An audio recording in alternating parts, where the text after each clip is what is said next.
So guys, today I am here with the 6th president of this great Republic of Kenya, His Excellency Dr. Fred Okengo Matiang'I. And I just want him to tell us why he wants this presidency seat. Daktari, tuambie kwa nini unataka kuwa rais wa hii nchi yetu ya Kenya. I have offered myself to run for the office of president to fix the challenges of our country. I'm not interested in this because of making money, or I'm not looking for power for the sake of it. I'm looking for an opportunity. Thank you very much. To help our country move to the next level. Yes. So my contest is focused on looking for an opportunity to give Kenya an opportunity to give our country an opportunity to grow and to develop and move forward. Thank you very much. Yeah. Simple and precise to fix this nation. Anyway, kindly follow him on Instagram, on Facebook, on Twitter, and let's make him the 6th president. We want to fix our nation. Asante sana. Fred Matiang'I has his faults, but if he's going to help us remove William Ruto, so be it. So be it. Wakati nilikuwa Minister for Education, mimi kazi sio shida kwangu, na kwanza kazi ikitajwa mimi nachangamuka sana. Nilikuwa hapa nafungua container ya mtihani saa 9 usiku. Napiga shule 15 hapa, naanzia Mudwaini kule Bishop Gatimu Ngandu Girls, naenda kumalizia pande ile ya Nyeri huko juu. And I was all over the place. The following day I would be in Kambiamoto, opening containers at 3 a.m. in the morning, kupigana na wakora wa kusumbua watoto wetu kwa shule. For years, one name dominated Kenya's corridors of power, Dr. Fred Okengo Matiang'I, a man both admired and feared, hailed as a no-nonsense reformer and sometimes branded a ruthless enforcer. We are not in these jobs to be popular. We are here to do the right thing, and I will do the right thing.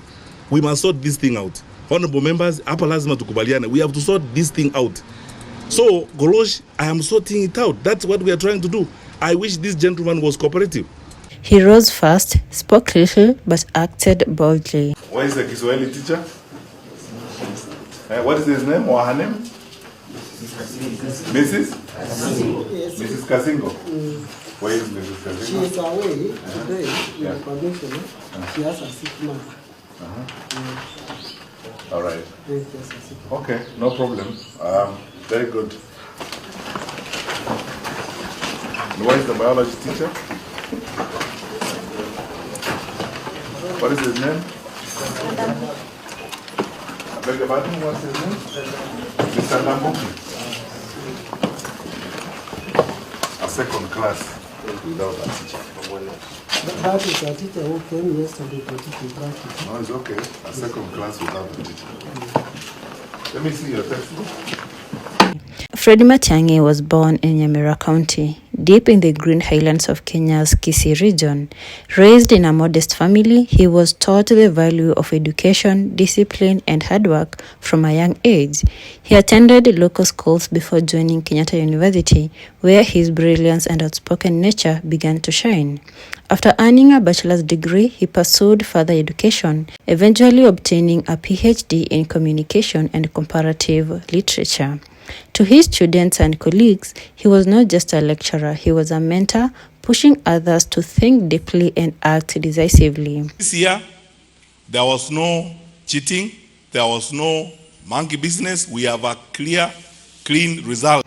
Before entering government, Matiang'I worked with USAID and other organizations focusing on governance and civil education. He had no political ambitions then. His focus was education, leadership, and reform.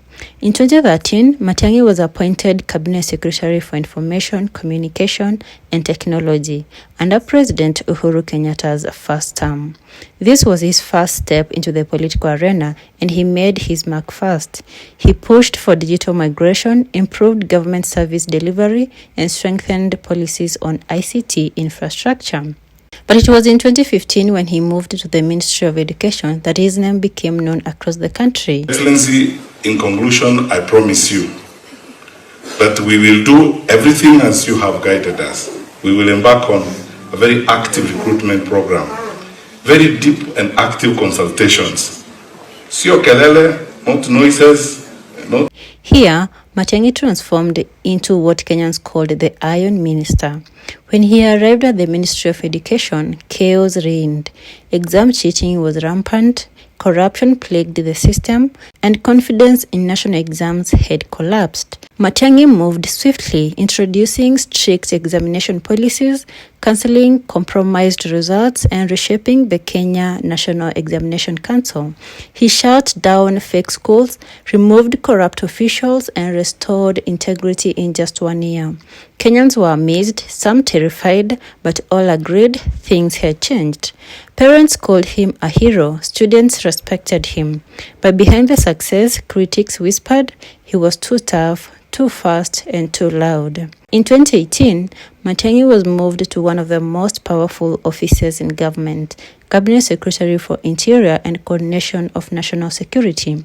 Here, he became the face of law, order, and authority in Kenya. He oversaw the police, immigration, and national security operations. It was during this period that his reputation solidified.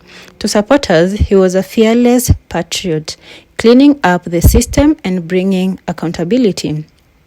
To critics, he was the face of state power, too close to the center of authority. He coordinated operations during tough political seasons, including the 2017 and 2022 elections, sometimes clashing with opposition leaders and activists. Yet, even in controversy, Matiang'i's focus seemed unshaken: order, control, and service delivery. Throughout his years in power, Matiang'I was seen as one of President Uhuru Kenyatta's most trusted men. When Uhuru needed results, he called Matiang'I. From security coordination to national development, Matiang'I was often described as the man who got things done. In 2019, Uhuru even created a special post, Chair of the National Development, Implementation and Communication Cabinet Committee, effectively giving Matiang'I supervisory powers over other cabinet secretaries. This made him one of the most powerful civil servants in Kenya's history, second only to the president himself. But power in politics always comes with price. When the 2022 elections came, Kenya witnessed one of its most dramatic political shifts. Matiang'I openly supported Azimio la Umoja and Raila Odinga, standing with Uhuru Kenyatta's camp. When William Ruto became president, the winds changed overnight. Matiang'I, once surrounded by cameras, police escorts, and flashing lights, suddenly went quiet. He vanished from the public eye. His home was reportedly raided. His allies distanced themselves. The man who had commanded power was now silent, reflective, and perhaps disillusioned. In 2025, Matiang'I came back to Kenya and showed interest in vying for the 2027 general elections presidency. People believe in him, especially the youth, and they believe that he can bring change in Kenya. Matiang'i's story is not one of defeat. It's a story of power, loyalty, and conviction. It reminds us how quickly power can rise and how swiftly it can fade. It is a reflection of service, integrity, and the human cost of leadership. In every era, there are men who shape the destiny of nations. Matiang'I was one of them.